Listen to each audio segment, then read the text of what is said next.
I remember the moment like it just happened.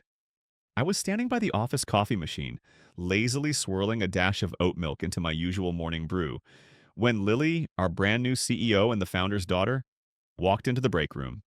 She didn't say hello, didn't nod, didn't even fake a smile.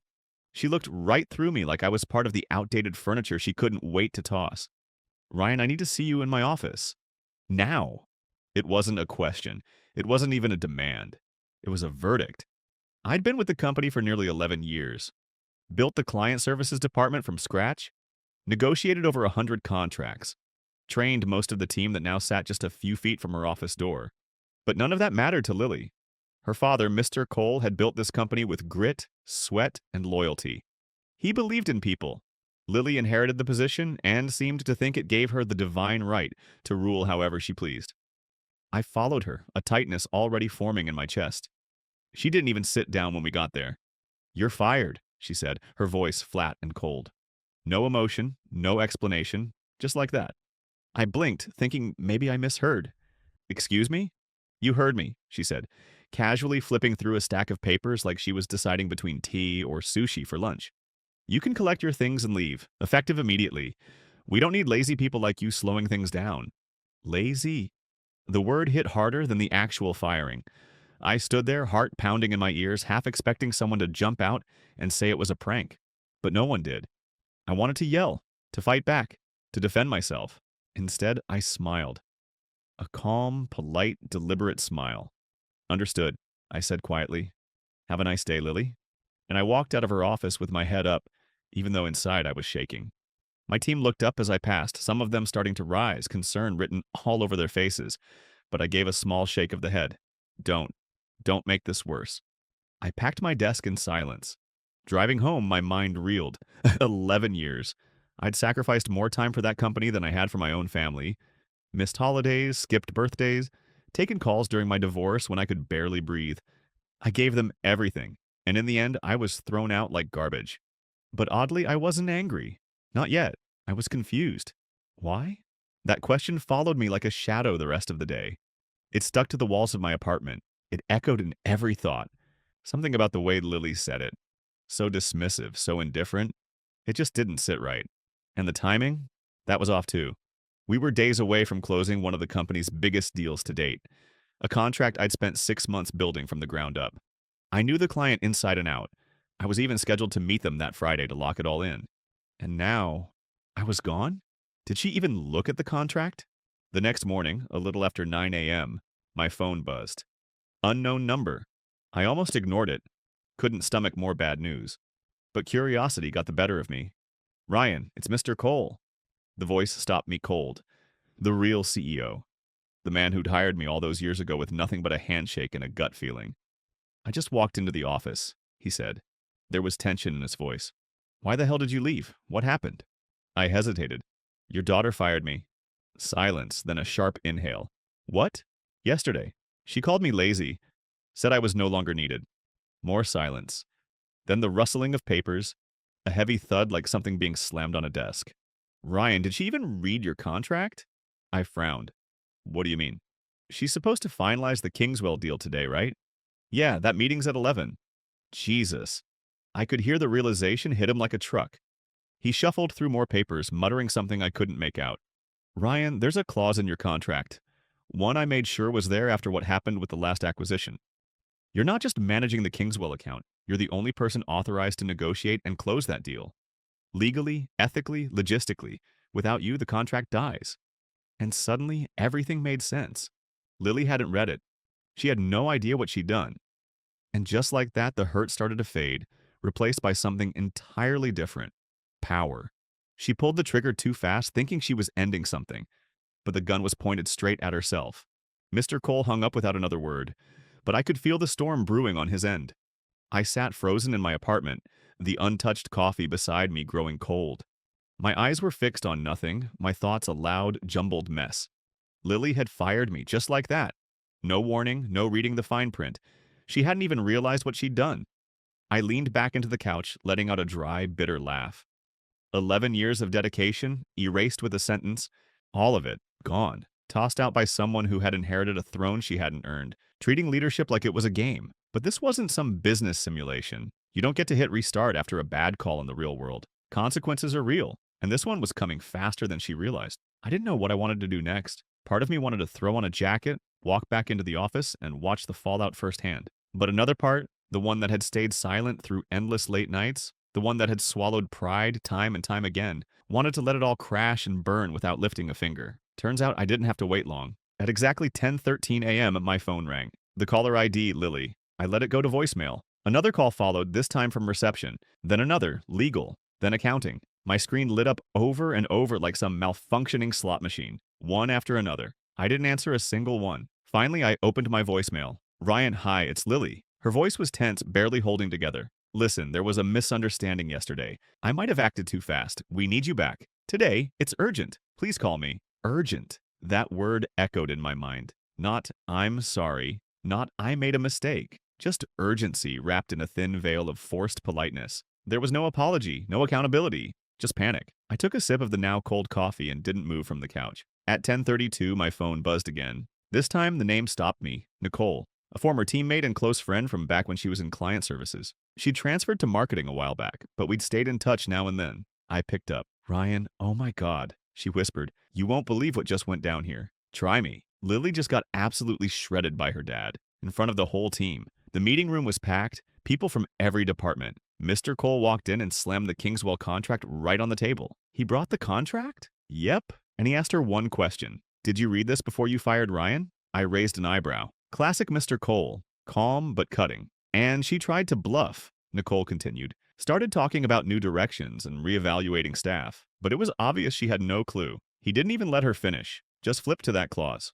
The one you always mentioned. The one that says only you can negotiate the Kingswell deal. Exactly. That clause exists for a reason. I know. We all know. Except her. There was a pause on the line. I could hear the faint hum of office chatter behind her. Ryan, she went white. Completely white. You could see it in her face the second she realized she'd just jeopardized everything. I exhaled slowly. And Mr. Cole? He said, and I quote, if this deal falls through, your position here becomes negotiable. I hadn't realized I'd been holding my breath until that moment. There it was. The beginning of the end. Or at least, a reckoning. The first visible crack in Lily's self-made illusion of control. I don't know what you're planning, Nicole added. But whatever it is, you've got leverage now. Serious leverage. I ended the call with a quiet thanks, then stood and walked over to the window. Outside, the city skyline stood still. The same as always. The world didn't stop for drama or firings or power struggles. It just kept going. Something about that steadiness always brought me a strange kind of peace. At 11:15, another message came through. This time from Mr. Cole himself. Ryan, I'm sincerely sorry for what happened.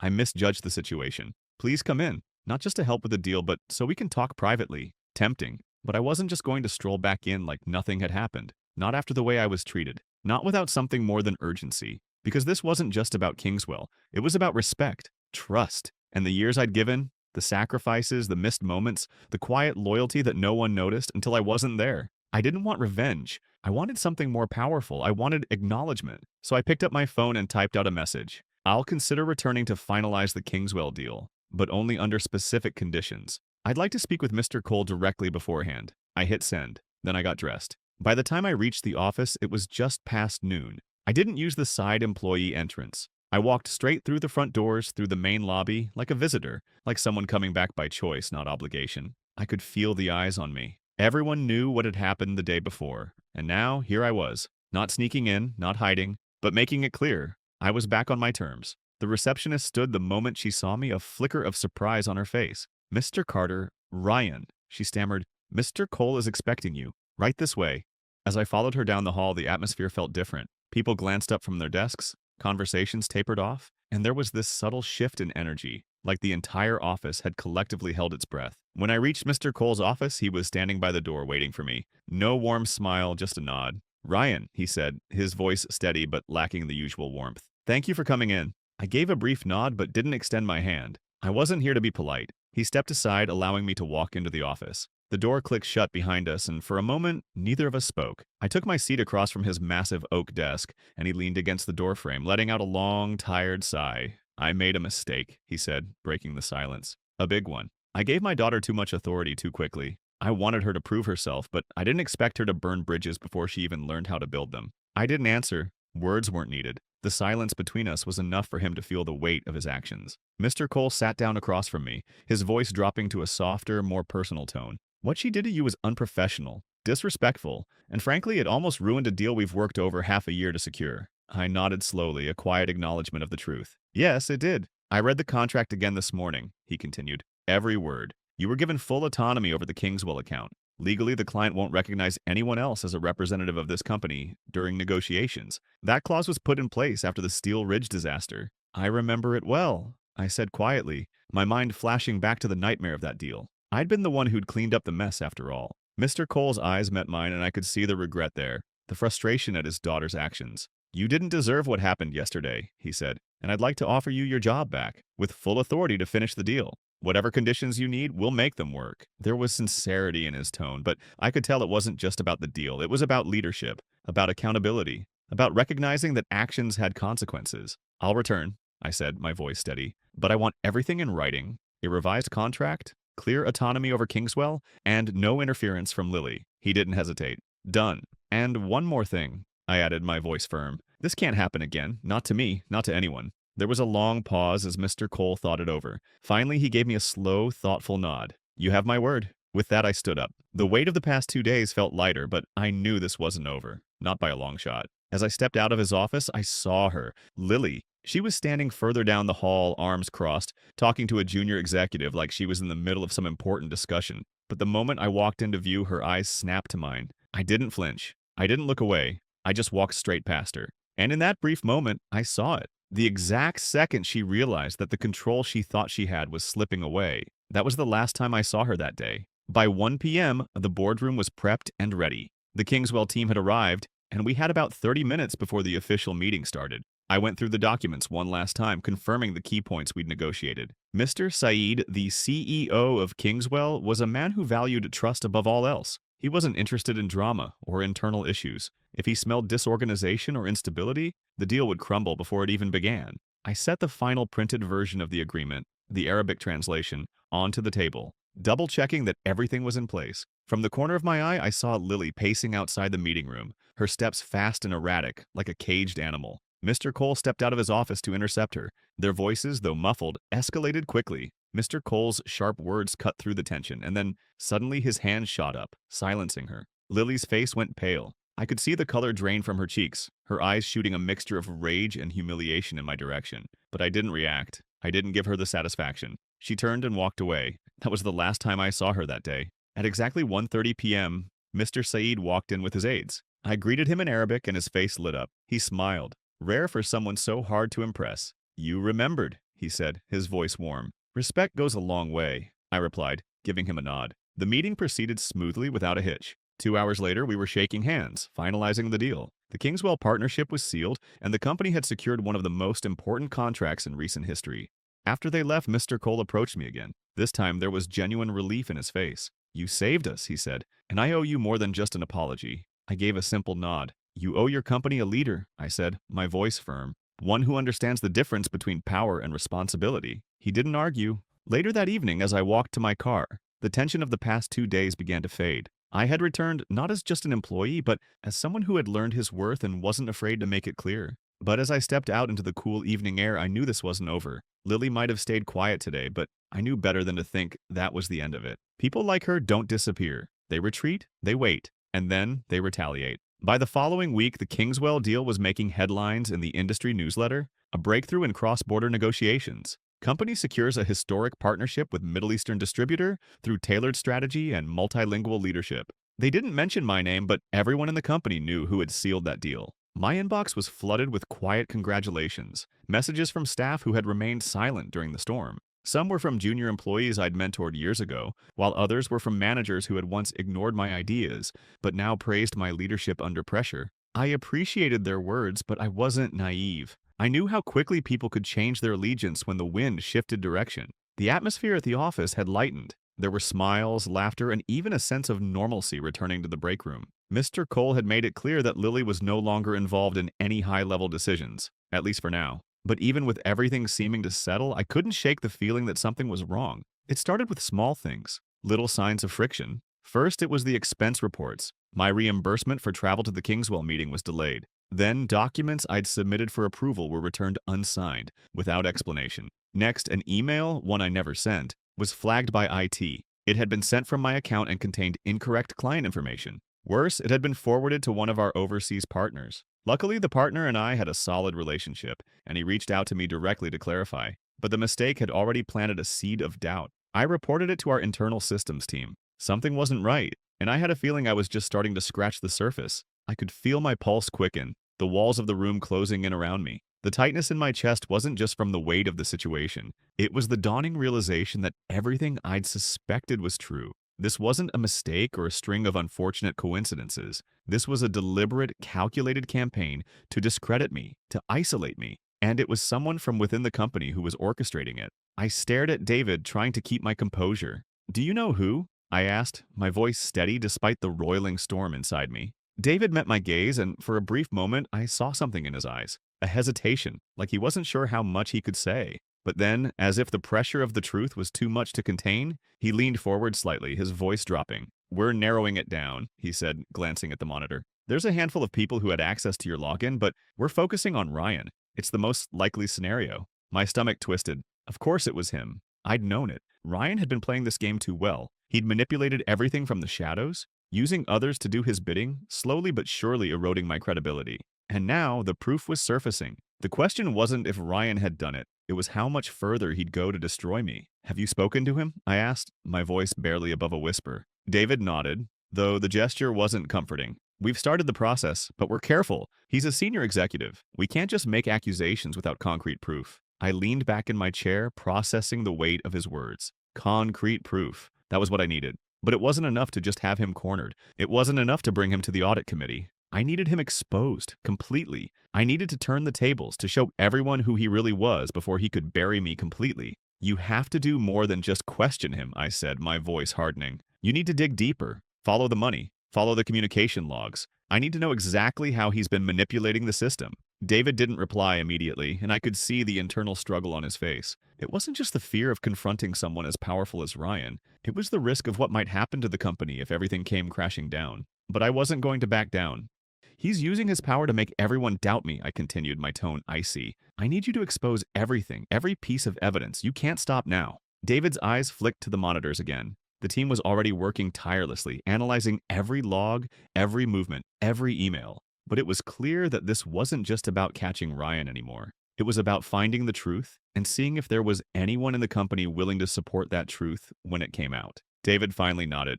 "We'll keep digging. But I need you to understand, Lily, this isn't going to be easy. Ryan is powerful and the stakes are high. If this gets out, it could shake the company to its core." I straightened up, feeling a fierce determination rise within me. Let it shake. Let it all come down. The truth is always more powerful than any facade. David hesitated again, clearly weighing his options. But in the end, he gave me a nod of agreement. "You're right," he said quietly. "I'll make sure we get the truth, and we'll do it the right way." I stood up from the chair, the weight of the room shifting. This wasn't just about me anymore. It was about something bigger. I couldn't let Ryan get away with this. Not after everything I'd been through. Not after everything I had fought to build. As I left the room, I felt a small sense of relief, but there was still a long way to go. I wasn't out of the woods yet, and I knew that Ryan would stop at nothing to protect his reputation. But for the first time in weeks, I felt like I had the upper hand. I had the truth, and that was a weapon more dangerous than anything Ryan could throw at me. The next few days were a blur. The audit team worked tirelessly, collecting more evidence, tracking down every discrepancy. It wasn't long before we had a smoking gun. A series of emails sent from Ryan's workstation disguised as mine, containing crucial client data that had been altered to reflect inaccurate figures. Worse, the logs indicated that Ryan had been monitoring my movements within the company systems, tracking the documents I opened, the emails I sent. The truth was undeniable. When the evidence was finally compiled, I requested another meeting with Mr. Cole. This time, I was ready to present everything I had. I couldn't let him keep protecting Ryan. It was time for him to see the full extent of his son's betrayal. I walked into Mr. Cole's office, my nerves steady. This wasn't the time for hesitation. I had everything I needed. "Mr. Cole," I began, my voice calm but firm. "We need to talk." He looked up from his desk, his tired eyes locking with mine. "I'm listening." I waited for him to continue, the air between us thick with anticipation. I had already faced so much: betrayal, sabotage, manipulation, but I wasn't sure what was coming next. Mr. Cole seemed like a man who was about to make a decision that would shape the future. He looked up at me, his expression somber. The board has made its decision about Ryan, as you know, but there's something I need to tell you about the company's direction moving forward. I stayed silent, waiting for the next words to drop, like the hammer I knew was coming. I'm not going to sugarcoat it, he began, leaning forward slightly. The company's culture was compromised, and that damage runs deeper than just one individual. This has affected more than you and Ryan. There were people in positions of influence who failed to uphold the values we've built this company on. I nodded, knowing exactly what he meant. The ripples of Ryan's actions had spread. His network of influence, his manipulation of power, had undermined the foundation of trust that the company had once boasted. The people who had been silently complicit, whether they knew it or not, had now been exposed. I want to make it clear, Mr. Cole continued, his voice firm now, that we're changing things. I'm putting in place new leadership at the top level. People who will restore integrity, transparency, and accountability. It will take time, but this company will rebuild. He paused, his gaze searching mine. And I need you to help us rebuild. I blinked, caught off guard. What are you saying? I want you to lead the client services team, he said. I want you to take over the role that Ryan was supposed to have. It's not going to be easy. There will be resistance, but you've proven yourself. You've proven you can handle the pressure, the manipulation, and the betrayal. You've earned your place here, Lily. My heart skipped a beat. For a second, I was frozen, unsure if I'd heard him correctly. The idea of stepping into that position, the role Ryan had tried to claim for himself, wasn't just a career move. It was a statement. It was a declaration that I had been tested and had emerged unbroken. But it also meant accepting responsibility for a company that had been fractured. It meant leading people who might still have doubts about me, about my rise to the top. It meant staring down the remnants of Ryan's influence and pushing forward regardless. I took a deep breath, meeting Mr. Cole's gaze. I accept, I said, my voice steady despite the swirl of emotions in my chest. But I need one thing from you. Anything. I need full autonomy, I said firmly. I've been through enough to know that my success can't be undermined by anyone else. No more interference. No more compromises. He didn't hesitate. You have it. This is your chance, Lily. Make it yours. I nodded, standing up from the chair. I had taken the long road to get here, and there was still much to be done. But for the first time in months, I felt a sense of purpose settle over me. I wasn't just a survivor anymore. I was a leader. As I walked out of Mr. Cole's office, I felt the weight of the decision settle into place. This wasn't just about rebuilding client services. It was about rebuilding myself. The next few weeks were a whirlwind. I dove into the team's dynamics, meeting with people individually, listening to their concerns, and starting the hard work of reestablishing trust. There were meetings with department heads, restructures, new policies, and protocols. But there was also something deeper, a sense of healing. Employees who had been caught in the crossfire of the corporate games began to feel safer. They started to trust again. They started to believe in something bigger than just protecting themselves, and they began to follow. But there were still those who resisted. The remnants of Ryan's network, people who had aligned themselves with his games of sabotage and power, weren't going to give up without a fight. I could feel their eyes on me, watching for any sign of weakness, any crack they could exploit.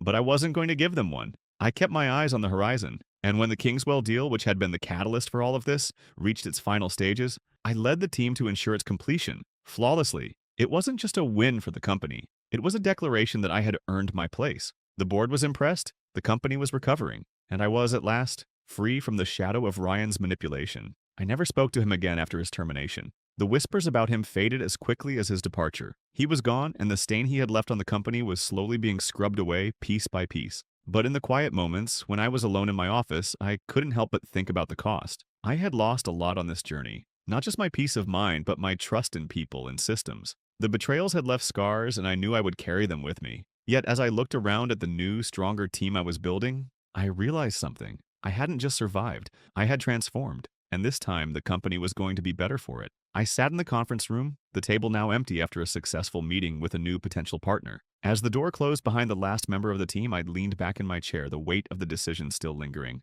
The scars of the past were there, but they no longer controlled me. I had a new chapter ahead of me, and this time, I would write it on my terms. The weeks that followed were a blur, a whirlwind of meetings, new responsibilities, and unexpected challenges. But there was a quiet determination beneath it all. A sense of purpose that had crystallized in those final moments with Mr. Cole. I had been tested in ways I hadn't thought possible, and now with this new role, I was determined to prove that I wasn't just surviving, I was thriving. As the director of client strategy, I had a direct line to Mr. Cole, but with that power came the weight of his expectations, and my own. It wasn't just about doing the work anymore, it was about leading, setting the tone for the future of the department, and ensuring that the mistakes of the past were never repeated. In the beginning, I spent countless hours in meetings with senior management, discussing new strategies, revising the vision for the future of client services, and ensuring that the culture was at the forefront of every decision. I wasn't about to build an empire on the back of broken trust. I dove into the company's history, uncovering old documents, analyzing past deals, and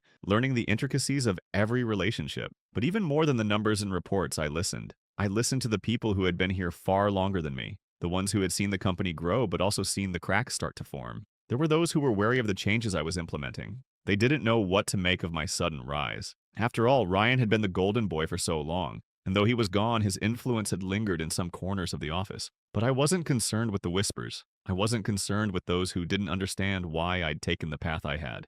What mattered was that those who were truly invested in the company saw my intentions to rebuild, to restore, and to make this a place where integrity wasn't just a buzzword, but a core value. I started with the team. I pulled them together for a town hall meeting, a simple gathering where we could talk openly. There were no agendas, no PowerPoints, just a conversation. I looked out at the group, a mix of old-timers and newer faces. Some of them had been through the worst of it, seen the sabotage, felt the betrayal. They were the quiet workers who kept the wheels turning when everyone else was focused on power games. They didn't need accolades, they just needed leadership that didn't undermine them. I know what happened here, I began, my voice steady but honest. I know how it felt when everything we believed in started to unravel. But I also know what's possible when we come together. I'm asking for your trust, not just because I'm in this position, but because I believe in what we can do together. The room was silent at first. Some people nodded. Others just watched, waiting for me to prove myself. And I'm going to give you a chance to speak up, I continued. I'm putting in place an anonymous reporting system.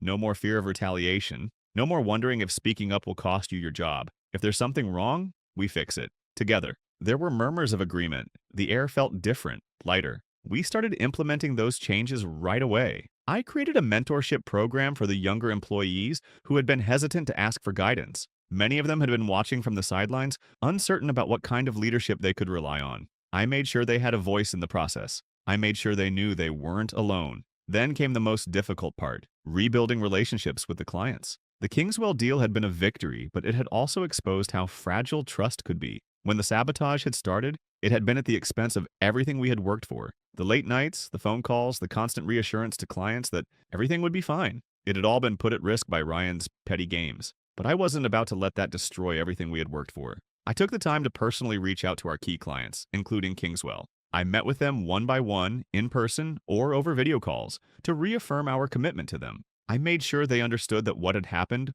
wasn't reflective of who we were as a company. It was a poison, a cancer that had been dealt with. Now we were moving forward with transparency and integrity. Most of them were receptive. Some were even grateful for the personal outreach. They had seen the changes happening on the inside and appreciated the honesty. There were moments of doubt, of course, there always are. There were times when I'd find myself in my office late at night, staring at the blank walls, wondering if I was making the right calls, if I was truly making a difference, or if I was just a figurehead, filling a role with no real change. But then I'd remember the words I had said earlier to the young employees who had asked how I had stayed strong. You don't always get to pick the battles, I told them, but you do get to decide who you become in the middle of them. That had become my mantra. I could choose how I responded to every obstacle that came my way. And when the old doubts crept in, I reminded myself that I wasn't here just for the title or the position. I was here to change things, to make them better, to show the team and the company that integrity was worth fighting for.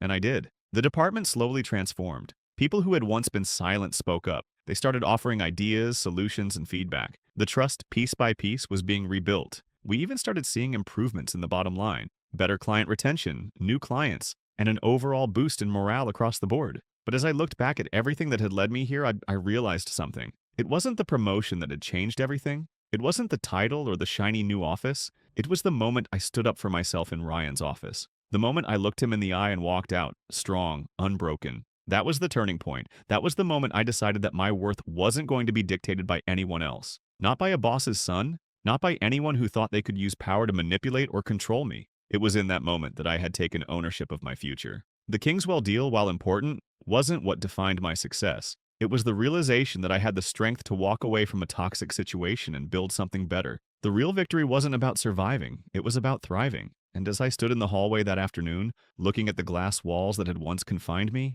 I finally understood. This was my moment, my story, and no one would take it from me again.